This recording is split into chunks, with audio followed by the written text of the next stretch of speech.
Hello, everyone. Thank you for joining us today live. It's one day after our latest live stream, but it was important for us to come together again today to talk about something that's happening in our society, and we want to be part of the discussion and coming together as a community of emotional intelligence practitioners. And I am excited for the conversation, and I'm going to introduce today's moderator, Joshua Friedman. Thank you, Tom. And I'm grateful that we could have this opportunity to be here. And I'd like to go ahead and ask our panelists to come on the screen. And we're going to start out by thinking a little bit about what we want to achieve today.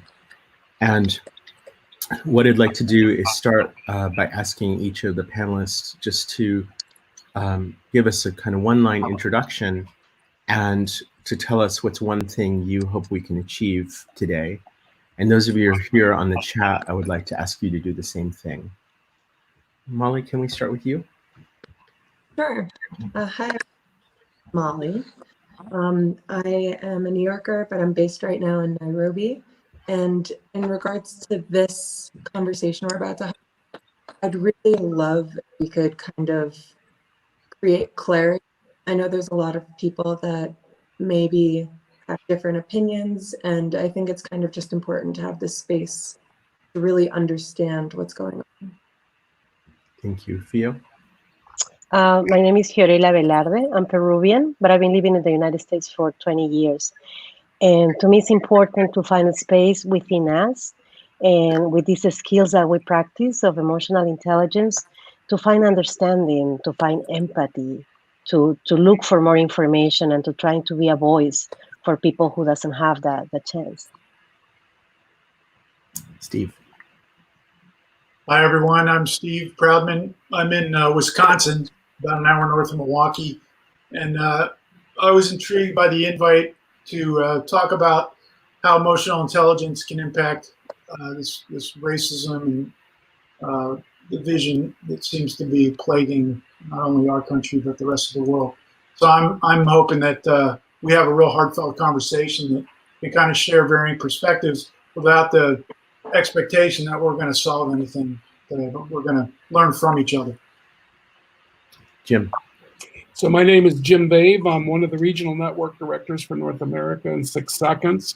And what I would like to do is something that my friend Eric Pennington suggested, and that is to help me understand this situation of racism in a different way, and then take action.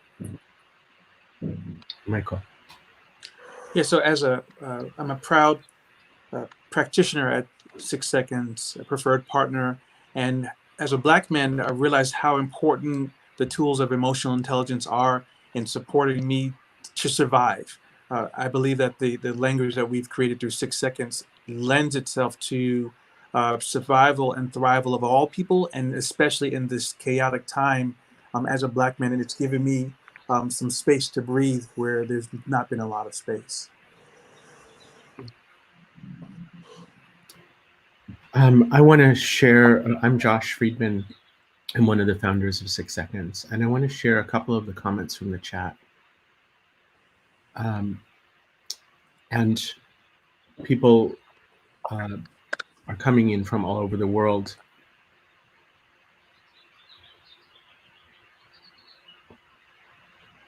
And Wanda's comment really hit me as one of the things that I want. And I'll talk about that a little later.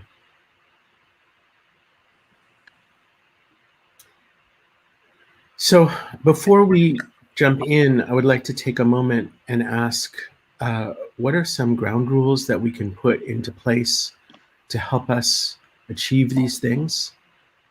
And Michael, given that this is what you do professionally, maybe you could start by sharing with us some recommendations.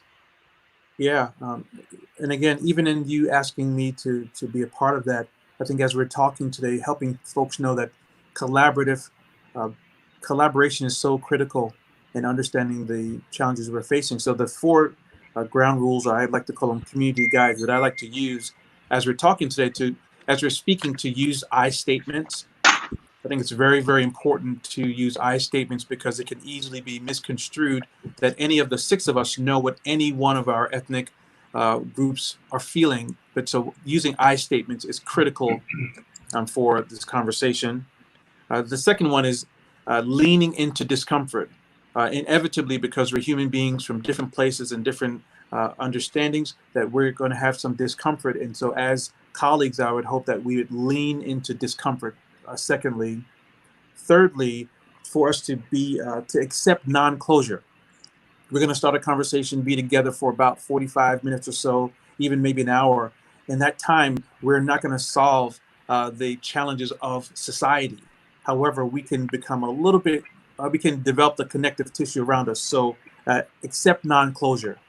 And the one that I treasure so deeply that I learned in my diversity practitioner work from Dr. Billy Vaughn was be soft on people and hard on barriers. Be soft on people and hard on barriers. Those are what I would offer, Josh, as we talk today. Okay. I love those. I've written those down. Does that work for other panelists? Works for me very well. Yes, beautiful. I wanted to just mention Janet Miller Evans is trying to join us by phone, and hopefully she'll be able to get in at some point here as well. We'll have another panelist. So Janet, I hope it works. I'd like to ask everyone who's here in the chat. We didn't plan this as a show like our other panels. We really planned this as a conversation, and just talking about leaning into discomfort. For me, going live with 100 people watching and having a conversation and having no plan is my first step of leaning into discomfort. Well, doing this at all was my first step of leaning into discomfort, and then doing it like this is my second step. So I'd like to just ask everyone who's watching here that this is something I would hope we can co-create and that we can share with each other and ask questions to each other. I did think about, in the shower this morning, I did think about a couple questions because I couldn't help myself. But I did think about a couple questions just in case. But what I was hoping is that the six of us and the 101 of you watching right now would actually lead the conversation. And is there somebody who has a question that they would like to ask as a starting point?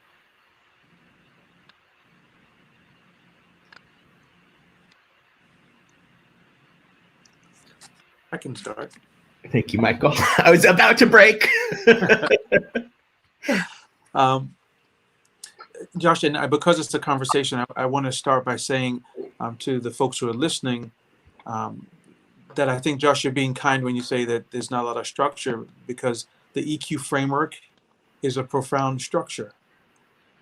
And it brings us together. So even as we talked about me facilitating versus you, I really was sharing that because of there's so many things happening for me that for me to have the clarity of thought to bring the group in would be difficult. And I think in American society, that's so rare for a Black man to be able to share that. So I think I want to make sure we're continuing to share that. But the question is, I wonder how, when white folks or folks who are on this call, and even callers or people who are watching, when you saw the utter annihilation and killing of these important men, these Black men, Ahmaud Arbery, Floyd George, what was happening for you? Because I know what was happening for me.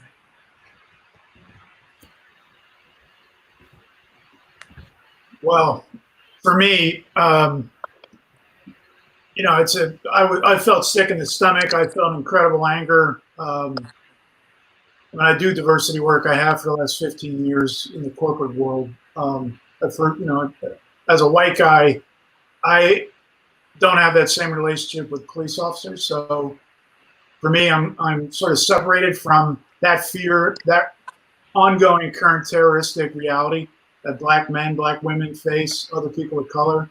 But to watch it, to watch a murder live was just horrifying. And to continue, and I was with my kids. I have a couple daughters home from the pandemic, and you know, we were in tears. It was terrible, absolutely terrible. And as a white guy, I'm largely, that's not going to happen to me. Yesterday, I was up north in Wisconsin, stopped by a police officer for speeding, had a very nice interaction with that individual. You know, I got a warning. I didn't even get a ticket. That's not the experience that a lot of black friends, black folks I've worked with share when they share stories of their interactions with police officers. So I was horrified and deeply saddened and grieved, and also anger moving into wanting to, like, what can I do even further? How does that galvanize my work that I care passionately about now, and how do I want to carry that forward even more passionately to stop this? I was feeling, Michael, a white hot rage. I was so angry that I just wanted to punch the wall. And I guess I was seeing a picture on the news feed recently where there's this older guy who was younger than me, and he says, I'm 66 and I'm still protesting this crap. And I think back to the marches that I was in during the 60s, and I'm going, what happened or what didn't happen? And what is it that we need to do now to not have to be protesting this in another 60 years? I'm angry. I think the emotion for me is disgust, and I found it just incredibly hard to even watch 30 seconds of that video. And I haven't watched the whole thing nonstop. I've only watched little bits of it because each time I start watching it, I just feel like I'm going to throw up. I can say, I'm sorry, Josh. I'm sorry, I just wanted to say I'm also putting up on the screen people's answers. Molly, please. Sorry, I didn't mean to interrupt. For me, this is incredibly infuriating. It's almost, I don't want to say rage, but it's disappointment, it's frustration, it's despair. It's incredibly infuriating to see this continually happen, and see this happen to people that look like me, and to see a lot of people not care.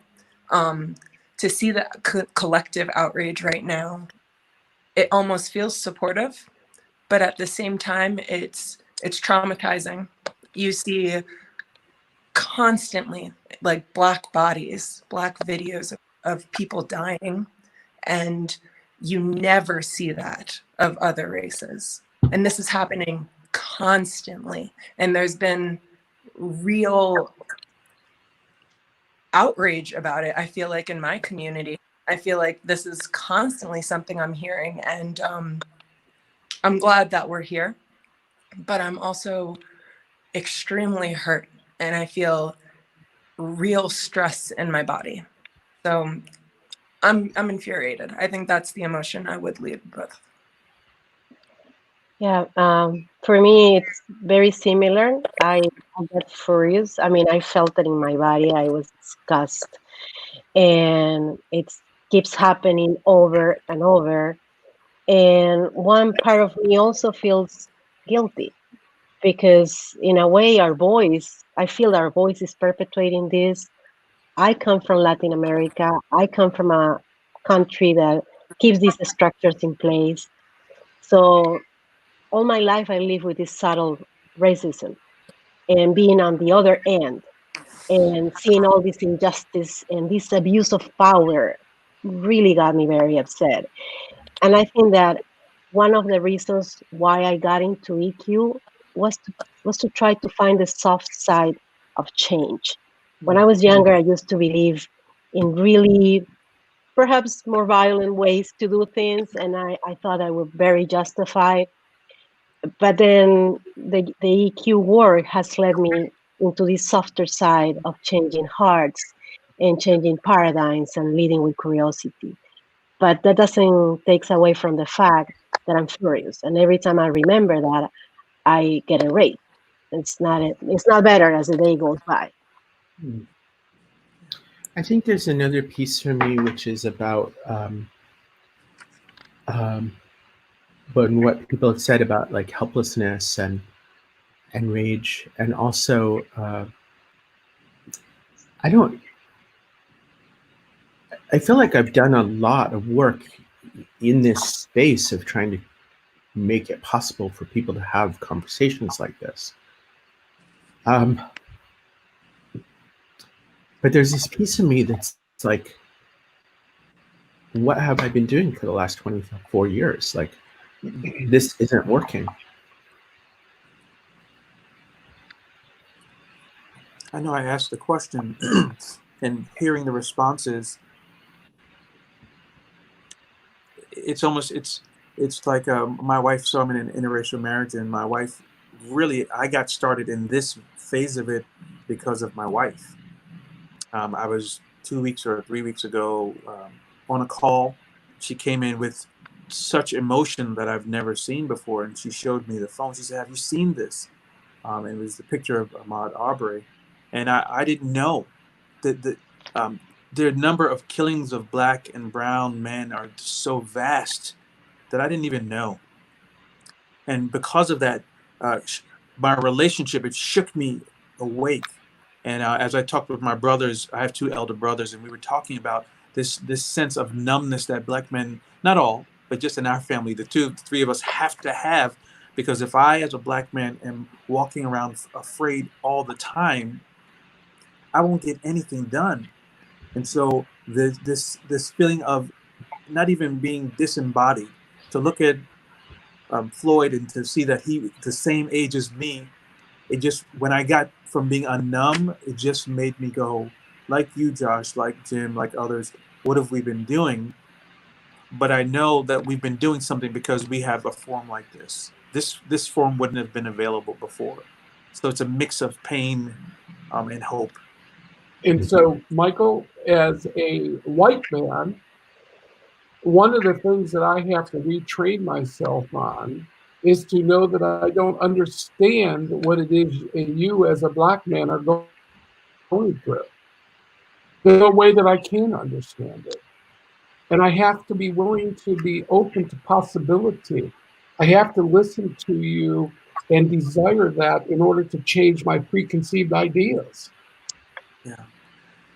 Jim, and I know we won't be the only 2 talking. Jim, and so for those who are logging in, Jim is my regional director in America for a preferred partner.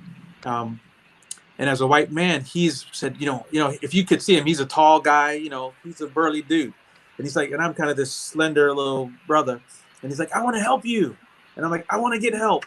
And we would say that for back and forth for like 2 years. And then this past year, we were just like, I want to help you. And I said, I want to be helped, but I need you to understand how I need help. And what you did, Jim, is your ears open to that. Not to me, but to that reality.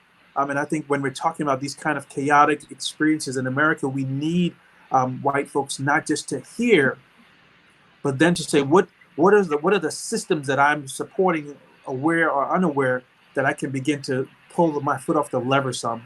And that's what you've done, and I'm eternally grateful.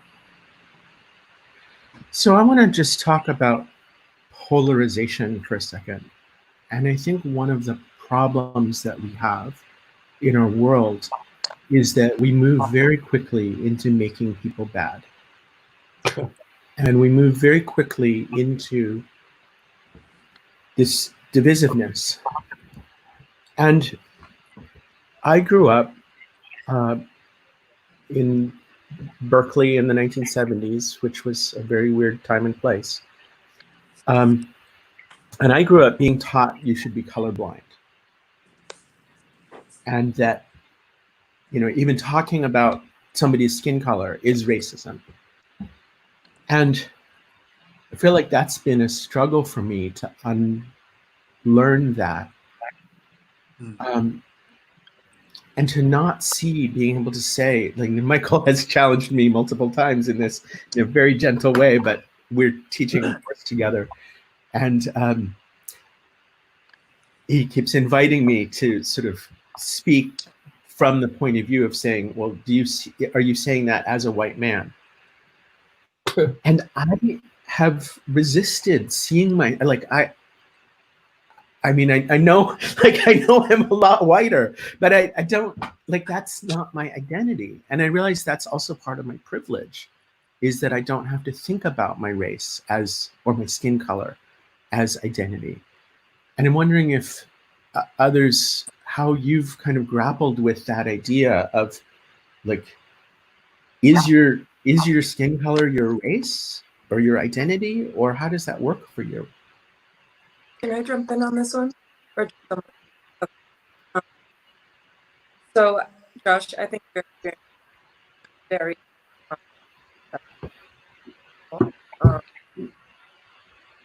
black. Molly, we're having trouble hearing you. We're suffering from the internet to Kenya challenges at the moment, I think. Can you hear me now or no? Yeah, try again. I'm so sorry. Computer and data issues. Let me know if it breaks up again. But basically, this has been something that you're taught as a child, that you are different, you know, like, and there's nothing wrong with being different, but there's a way that you need to interact with the cops. There's a way that you interact with people. And like, the idea of color not existing or not seeing color becomes unsafe, especially for Black men. Like, you have to recognize that people, I mean, even as a Black woman, let me just speak for me, like, I'm a tall Black woman. People could see that as a threat. People could see me as different. When I enter an interview or a conversation, I mean, people have different stereotypes and associations. And I think a lot of that has to do with not only where you were raised, but how you were raised. And for me, moving forward, I'm hyper conscious of what it means to be a Black woman, of what it means to have a Black partner, of what it means to possibly have if I have children, a Black child, how I'm going to interact with them. But it's never, ever crossed my mind to think that I wouldn't have that conversation with a Black child. That I need to know how to interact in certain social settings. And it does boil down to privilege. So I think you did hit that on the head, Josh. Yeah, absolutely. Well, where I come from, we're never colorblind. We're being reminded since the day we're born who we are in society. And when I came to the States and I had all these friends in college telling me, white friends, I'm colorblind. I'm like, how can you not see color? Color is part of your, I mean, also who you are, your background. It tells you something. It adds, right? But I always had this very present here. So in my case, being Hispanic, I don't know if you know this, but when you fill these questionnaires, they ask you if you have Hispanic heritage, but then there's a line that says white, mark here if you're white, but none is Hispanic. Yes. So it's like Hispanic is not a race. Being white is just a color, you know, in all these, it's more melatonin, less melatonin. That's it. It doesn't say about your race. And I feel that in a way of, believe it or not, microaggressions too, that I felt they were so unwarranted. You know, people like, oh, you're Peruvian. Okay, you don't look like Peruvian. So what are you expecting, you know? And I've been living with this, and I cannot imagine how it's for a person of color to have to go through this all their lives. It infuriates me, really. It's just that. Michael? And then Oh, Jim? so many things. Let's see if I can keep them both. Fiorella, the checking the box is so problematic when it comes time to teaching that, because one of my challenges is that someone will say, Michael, did you read this book? And it's probably an amazing story of someone, and I'm going, I haven't read that book, but have you talked to me? Because there's a good chance that something that is happening in one of those chapters is happening in my life. And I think it's a difficult, it's almost like getting cold water and waking up when you go, wow, how could something like that happen? Like we all talked about, I'm enraged. I'm so thankful. People, white folks that I know have said, Michael, how are you feeling about Trayvon Martin, about any of these terrible, despicable, horrible acts against Black men? And I said, I'm not surprised. I'm not surprised. What I am is I'm thankful, if there's a way to say that, I'm thankful that white people see it, because one, I'm not alone in seeing that this is a problem. And now, since it is a problem, we need to collectively say, what power do you have to help with this? Because our country has a history of, even if I see it, if my white colleague or friend or person doesn't see it, that level of power is not added to my reality. And so I've been heartened by that. And even to see Molly, to hear, none of you can understand what it's like for a Black man to hear a Black woman say that. So when you were your technology was not working, Molly, with bated breath, I was waiting, because too often we are pitted against each other. And we're not, the woundedness is real. So again, I think, again, Josh, the framework that we use for 6 seconds has really created a lifeline. In my introduction to 6 seconds, when we were in Italy for a masterclass, couldn't believe it. I was probably one of the few people of color there. And I was like, I believe in this 6 seconds thing, but there's not a lot of folks of color around here. And then Josh had the nerve to say, well, we want everybody to do these morning videos. And I was like, oh God, here, all of these august group of people looking at me. And the only thing I could think about was to talk about my experience of what it felt like to be encountered by white folks, and how awareness helped me to communicate. Enhancing emotional literacy gave me the words to say, when you say that to me, it reminds me of a time when my father was discriminated against. As opposed to me just fighting, it gave me words. And ironically, it's the thing that has been taken from Black people for a long, long time. Words. So the 6 seconds model, I tell you, not because I've gone through years of training and I need years more, it is a tool, Josh.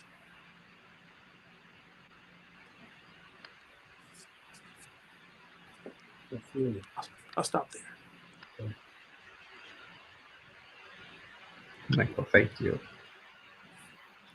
I want to come back to this in a minute, because Michael and I have had a lot of conversations about being able to lift up our voices. Yeah. I want to ask everybody in the chat, and then we'll go to Jim and come back to this. We're talking about our own understanding of our racial identities. I think that's what we're talking about, and how we've learned to label ourselves or not, and how we've learned to talk about that or not. And I want to ask all of you, if you're willing to share, how do you see yourself? What is your ethnicity? Which box do you check? How do you feel about that when you check that box, or you're asked to check that box? Jim, you had a comment, and then we'll come back to you. I had parents in Detroit that moved us to the inner city of Detroit,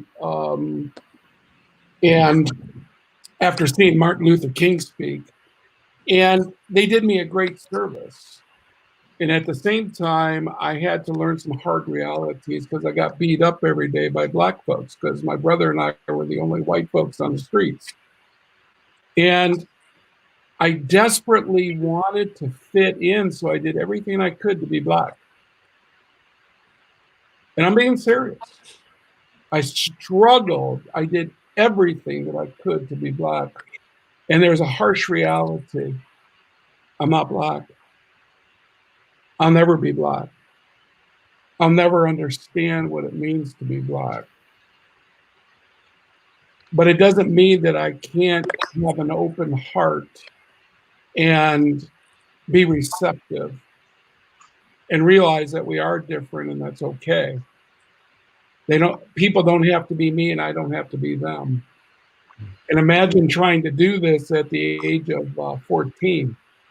and trying to understand why I was being treated the way I was, and trying to understand that. And it gave me just a very, very, very, very, very small understanding of what Black people go through. Very, very, very, very small. Not even in the same universe. I just wanted to share a couple of the comments, Michael. I don't know if you saw these, but while you were talking, there were a couple comments that I wanted to just highlight.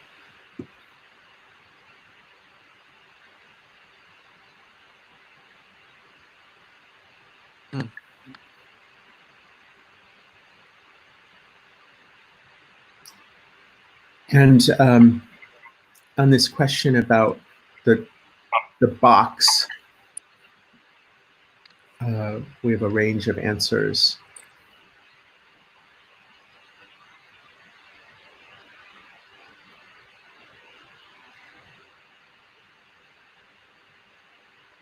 And one thing that I find with the box, at least for the Latin reality, is that this aspect of the whiteness, of being white as being better, it's been so ingrained in our subconscious that even if we don't want to, we don't self-identify as, we identify as Latin, but we have nothing to do with indigenous population.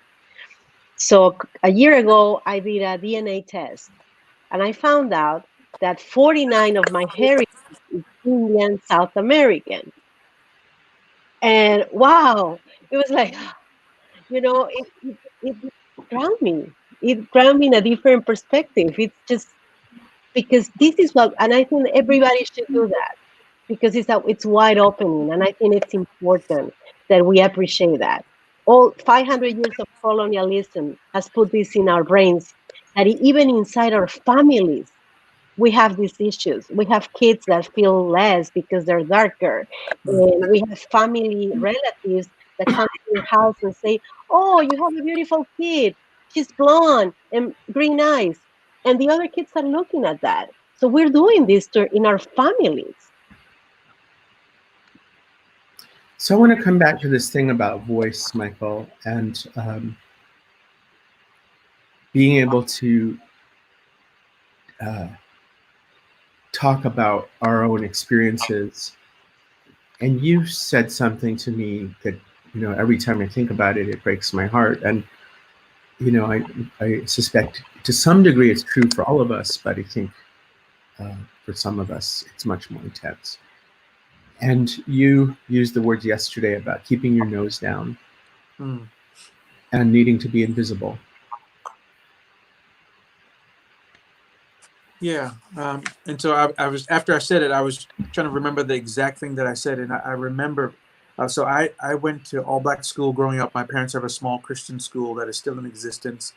It's called Mount Pleasant Academy. I believe that my dad started it, and you'd have to ask him to save. In part, not only was he educated, but he wanted to support my brothers. And so my brother went to Howard University. I went to Fordham University, which is predominantly white. So when I went to Howard, I was like, whoa, this is a mecca. Like all of these chocolate people. I was like, yes. Why didn't I know about this before? But the gift that I received from my elder brother was connecting with some of his fraternity and just other brothers. And one of them said to me in conversations that I heard, you know, keep your head down right below the radar. So if you're phenomenal, don't tell everybody, because if you're phenomenal, then this supreme idea of whiteness will tear that down. And I don't know if I took it wholeheartedly, but I certainly have learned, and I think in many Black communities, you learn not to talk too much about yourself. Dr. Joy DeGruy, phenomenal person, wrote the book called Post-Traumatic Slave Syndrome. She talks about the impact of slavery on today's African and African American folks, and how sometimes if you know your son Johnny's doing good, you'll go, that boy, he's no good. Because in slavery, if you said that Johnny was good, the slave master would pick him to put to the hardest task or make him suffer the most. So the idea of staying below the radar has been with me subconsciously, And I think it's in faith perspective, it's been a yoke or a curse that has had to be broken. And folks may think I'm really trying to teach 6 seconds. I promise you I'm not. Along with the other training that I've had over these 15 years, that tool is like the goal is to have a practical thing to go, what do I need to be aware of? There's a system that's trying to crush me. Okay, what options do I need to, what are the options in that? I can go this way, I can go that way, I can go the other. What will I do? And it allows me in my fast-paced existence to be able to do that quickly. And I can only believe, Josh, that my forefathers and mothers and brothers and sisters were using a quick process to find out. They didn't know the geography, but they had to go, what do I need to be aware of? What are the options and what will I do? And to have a person to think about that, to have the foresight to think about that and to know it is very powerful. So it's sad to be reminded of that operating under the radar, but I have since renounced that. And I'm glad about it. Yeah. And it's a process, right? Like all our patterns, it's a process. We get caught up in these old ways of reacting, especially when we're in the deep distress that we're in. And then reminding ourselves, wait, I'm not at that place anymore. Molly, do you have anything to add about this topic of, I think, Theo, you had your hand up, about being able to speak our emotions, speak our experience? Was that for Theo or For Molly? Lost you, Molly. sorry? In regards to your experience and what you're feeling, I understand what you're saying, Michael, and it's like I didn't hear. I think as I try to apply the tools I have from emotional intelligence to what's happening today, I struggle to be completely transparent. I'm able to recognize emotions. I'm able to place them. But when I try to think of how to express that and how to relate, it becomes more of a chore because I don't feel like I need to be the one to educate a lot of times. Like there's already the burden of having to deal with trauma. Yeah. And then to feel like this is not something that just happened. This is like our whole lives. This is like history in the United States. And this is something that like as growing up or at university, there's multiple situations that with people you know where you're being reinforced that you have to protect yourself, that you're not safe when it comes to the cops or authorities. And it's because a lot of the time the fear of how you look, and that's deeply ingrained in people, pardon me. So in terms of my feelings and how I'm processing them, I'm having a hard time applying a really useful tool. I think the best thing that I've done now is just trying to connect, because it's a very unique situation for all of us to be socially distancing in the middle of a pandemic. You have trouble. Yeah, when you're so disconnected and there's such big things. And for you, Molly, being very far away from your family, and I imagine there's a lot of magnifying layers. It's definitely not easy. I will say the big resource that I do is support, but at this Yeah. Molly, we're losing you again, so I'm going to ask you to stop there for a second, and we'll hope we can get more data stored up for in a second. Janet, welcome. We're talking about learning how to talk and learning how to express ourselves. And maybe you could just give a quick introduction and share whatever you would like to. Thank you, Josh, and thank you for inviting me to be a part of the panel. I was able to hear quite a bit before I was able to be seen. Now, technology will fail us at the most inopportune times. But I thank you for allowing me to be a part of the discussion. And as I was listening, I am a certified EQCC coach with 6 Seconds. And as I left corporate America after almost 30 years, I said to myself, what would have propelled you even further? And I knew the frustrations that I was having. I knew the emotions around my experiences. But having been always told either you're too emotional or don't be emotional, or when situations happened, my opinion was not asked. Everyone around me was asked about me. Um, I said, what could it have helped? And somehow I came upon emotional intelligence, and I did a lot of study and a lot of work before I decided where I would invest my time and my dollars. And I did choose 6 Seconds. And I did come to understand that emotions are really the basis of everything. And there's a piece I'm writing.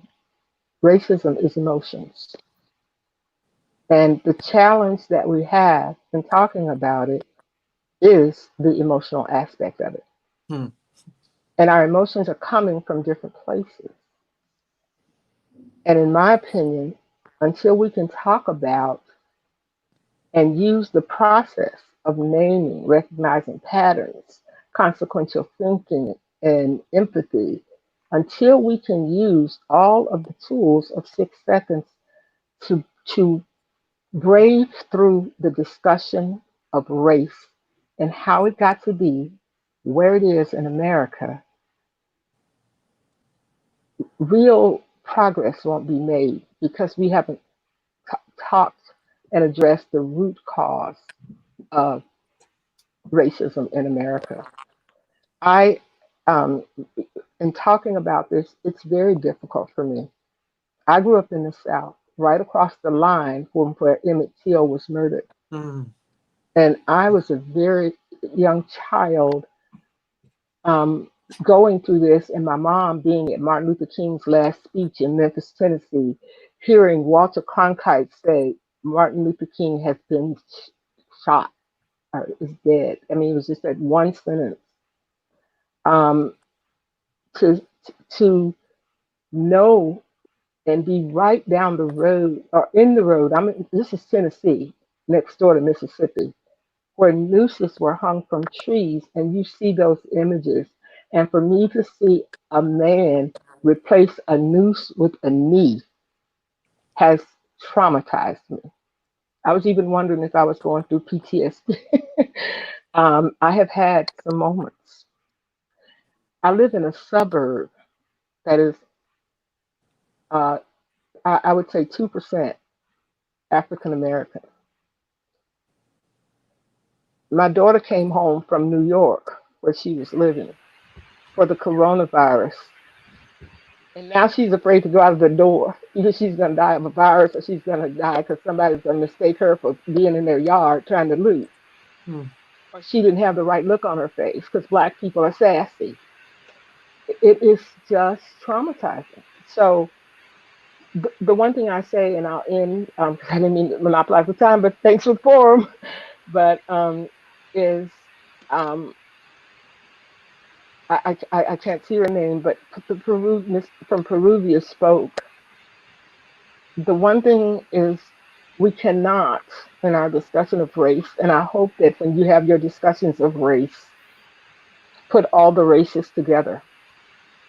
The story of the Black American from America who's are descendants of slaves is different from the immigrant story. They are all very important. And we need to be standing up against any oppression of people.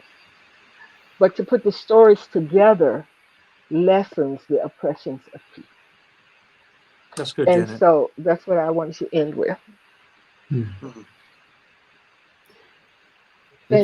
And this is a tough discussion. And I will add this. I am so thankful to be an emotional intelligence coach and practitioner because we are the people who can lead the discussions, because we have done the difficult work. We have not done the difficult work with emotions and race, but emotional intelligence and the practicing of it and listening to everyone's story with empathy, no matter what that story is. It's what's going to help move this discussion forward and not push it back under the ground as soon as the funeral or the sentence happens. The work begins after Mr. Floyd is put to rest and after the police have been convicted and their sentence is meted. We cannot let the discussion die. There were a lot of comments in the chat while you were talking, Janet, and I just want to just make sure you saw a couple of these people hearing you.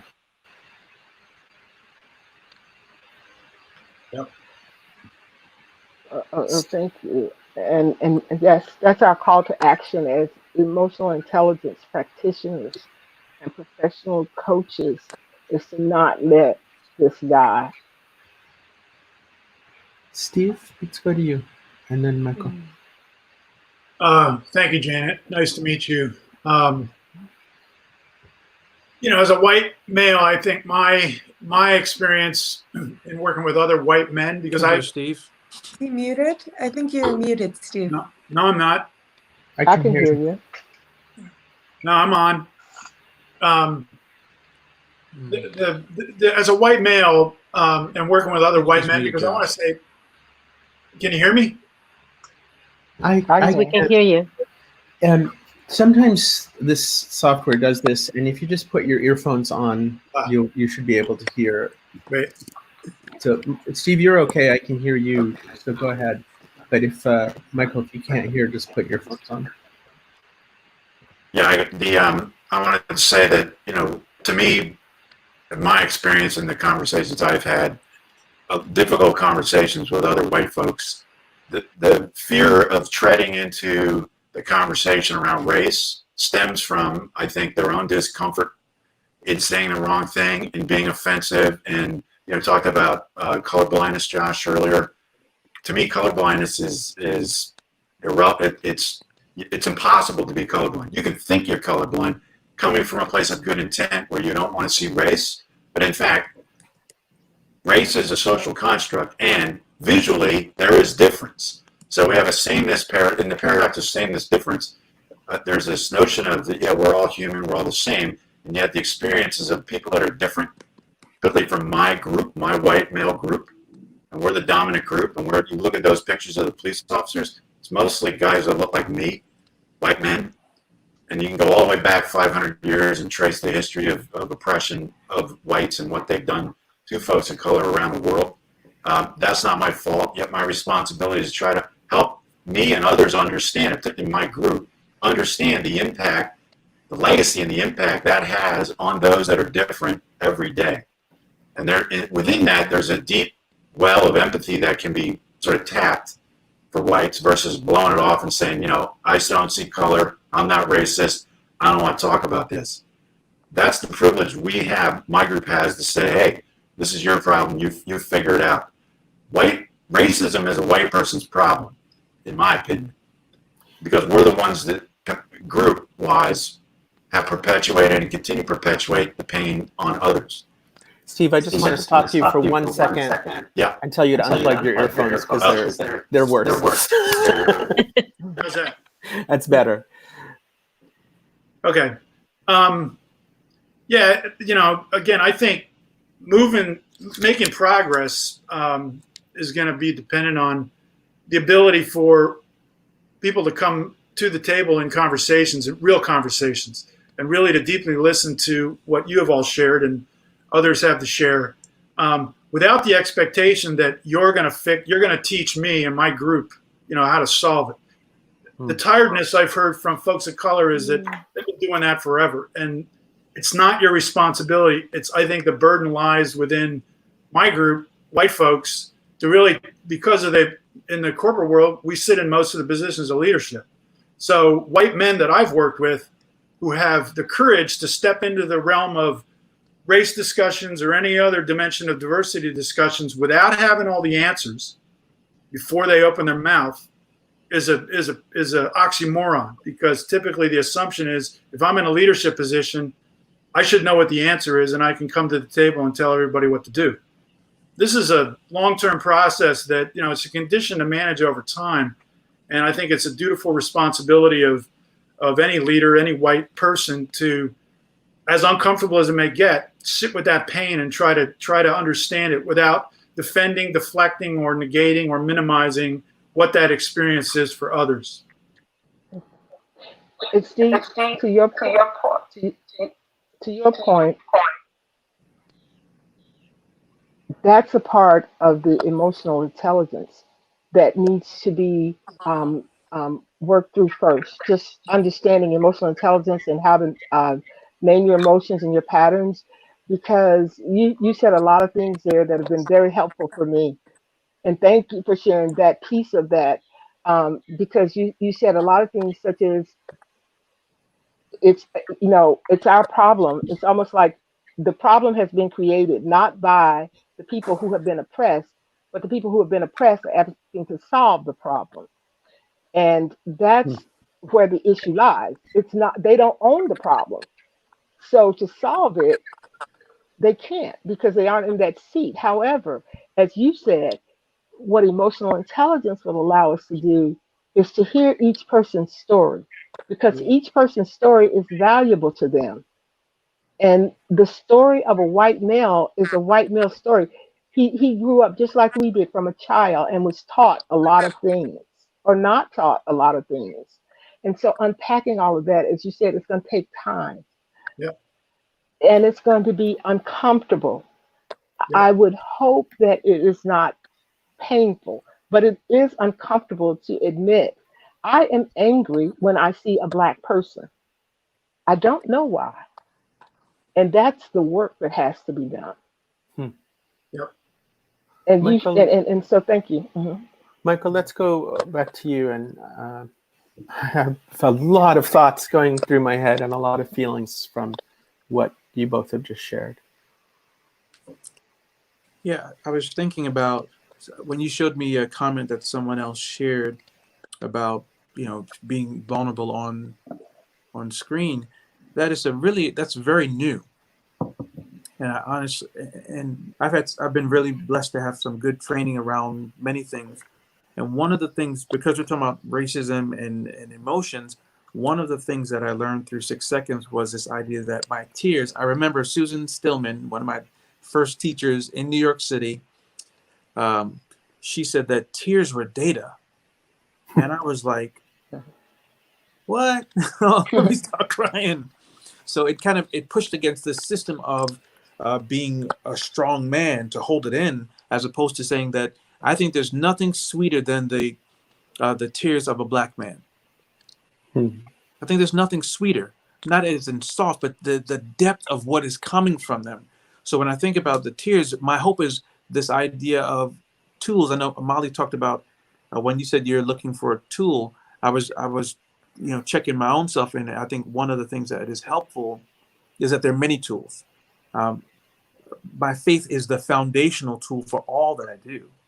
If I tried to say any other tool before that, I would be in big trouble. But for us to find different tools and then to begin to share that, because when I think about you, Molly, I'm thinking about how can I connect with you because of the number of young women of color that can benefit from your experience in Nairobi, Kenya, and the number of white girls that can benefit, and the number of white boys and Black boys. So it's this whole exchange that is so powerful to say, as Jenny just talked about, the experience of a white man is real. I don't doubt that there's pain. The question that is, how do we all begin to process what ours is and create space for that?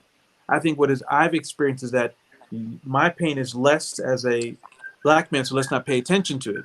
And I think the last thing I would say is that I have a very dear colleague who is Korean American, and we actually did an Instagram Live together. His name is Sam Kim, and we were talking about what must it feel like for a person of Asian heritage to see Black folks suffer and know their own suffering, but to go my suffering is not as important, so I'll shut mine up. That process destroys us all. And so the goal of having tools is to say, what's really coming up for you? Thinking about your ethnicity and your gender, because I know working in higher ed for many years, I love higher ed, and many times you're not really able to say who you are, where you come from, even if you've written a book. So the tools are so powerful, and I'm thankful that we get a chance to connect those two today. I just wanted to share one of my reactions when Steve was talking about it's our responsibility to solve this problem. And I think I hadn't really thought about it in that way before. And in fact, in the past, I think you all saw that I shared, when I first heard this term white privilege, I had a pretty defensive reaction. And that defensiveness still comes up sometimes for me. And that's a pattern that I'm working on. And there's this storyline in my head, which is, well, it's not me. It was white people, but it's not me. And it's not even my ancestors coming from Jewish ancestors in Eastern Europe. And so then I get into this storyline of like, well, this isn't my problem. And I'm not proud of that statement, but I think it's taking ownership of my part in this is a hard thing to do, and it's something that I want to learn to do. Yeah, the paradox of it's not my fault, I'm responsible. Josh, I think I can see where I personally don't feel like I'm out being Was egregious. somebody saying something? Offensive. Fiorella, were you saying something? Steve Oh, is. Steve. Okay, Yeah. sorry. Technology trouble. Go ahead, Steve. We can hear you. I can hear you. Just that notion, Josh, of I think I personally don't feel what is that responsibility that or what can we do? What's the responsibility I can take to own some of what I'm not responsible for, but has been perpetuated over time? And what can I do in my day-to-day interactions with all the people I engage with that doesn't perpetuate, doesn't sustain what's happened, but actually starts to rectify and heal some of it. And so that's where I think the EQ tools, the model, for me personally, becomes really helpful. It has been really helpful in my family interactions, in the day-to-day interactions I have in my small community, and certainly in my work. I was going to say that for me, instead of not seeing it as my problem or not something inherent, that's something that I have to live with, I think that coming from Latin America, I see it pretty much as my responsibility, even though I didn't create it. Because we have this mix of people, and we have people that came to our countries as slaves. We have the indigenous peoples, and we have the colonizers. Sorry, we have a storm here. So for me, I think that my responsibility as having born in the position that I was born, it's to help be the voice for others. And that's how I feel. And in this country, I haven't really found that outlet, because I've always get with that wall of, no, this is not my problem. This happened, 400 years ago. So. Thank you, Fio. Molly, so we're running close to our end here, so let's get some final comments from those who haven't shared. Molly, you have a final comment to share? Sure. Firstly, thank you for, having a platform enabling this important conversation. I think we just skimmed the surface, frankly. And I think the conversation is starting for a lot of people. There's more work that needs to get done, frankly. And there's a lot that people need to, learn, whether it's how to become an ally, whether it's how to support, whether it's Black people finding resources to handle trauma and pain that we, it's not the easiest thing in the Black community. Therapy is not always as well accepted. But I think this is important and this is a start. And anyone here can take this and start to move forward, and just know that like this is not where the work ends. After this, hopefully, after the police officers get convicted, hopefully that's not the end. There's a whole systemic problem.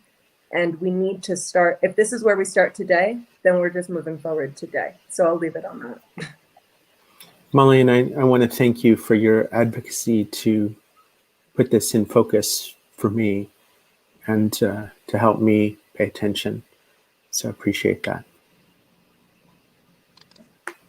Jim? So I was thinking about what Steve said, and something that I've noticed in myself recently is that I tend to not help people with, I have emotional intelligence training, and I listen to some people make racial statements and I don't do anything to help them reframe it. And one of the commitments that I'm making here publicly is that regardless of what the cost is for me, I am going to help people reframe racial statements. Period. From here on out. Thank you, Jim. Steve, final comment? Yeah, to me, the empathy piece is really critical. I don't think there's a limit to how much empathy we can have. And I would hope that more people grow the empathy side, more people in my group, white folks, and really reflect and engage with the communities they live in to sort of do what Jim said, make some commitments that you can do on a day-to-day basis. Because this won't end. I mean, I know we individually cannot resolve all this, but I think collectively it's going to take that effort to continue to be mindful of what is it, when I hear something, I need to stop it. And as Jim said, whatever that cost might be to me, to me, the cost is irrelevant. It's the right thing to do, and we need to do it. I mean, I have privilege to do it, and I have done it. I have lost friends, and so it goes. I'm going to continue to do what I believe is the right thing to do in support of everybody. I just wanted to bring in some more of the comments from others who are here and say I really appreciate you engaging with us. I know this is not the ideal forum for a conversation. I'd rather we could all be in a room together and talk. But I appreciate you engaging in this way and being here and being present. And I want to ask Janet if you have a final thought, and I think Michael is still here. Michael is maybe not still here. Okay. So Janet, do you have a final thought to share? My final thought is that we have pulled back the curtain. We've shown the light, and now we have to continue to follow through with that path. And it's going to take a lot of discussion. This stems around the basis of racism in America, and particularly the treatment of Black Americans. And I would just say that we ask ourselves inside, it's two sides of the street. The side of racist practices, not that people are racist, it's racist practices and policies and laws. And you stand on that side of the street, or you stand on the side that says, I'm not going to be complicit. And with every action, will make things better, every positive action to eliminate and eradicate racist behavior. It's a positive step. So thanks for the opportunity to take that first step on this journey today. Josh, I appreciate it. I'm really grateful for you all being here. And I feel like my heart and mind have been opened in new ways from this conversation. I hope those of you who've been participating in chat have also felt something wake up in you. And those of you who are here on the panel, I just want to say again, I appreciate you being here. Michael, I know you had to go, but I appreciate you being here as well. And I look forward to continuing this conversation. Absolutely. So Thank you all, everybody who's tuned in. and Tom will give you the last word.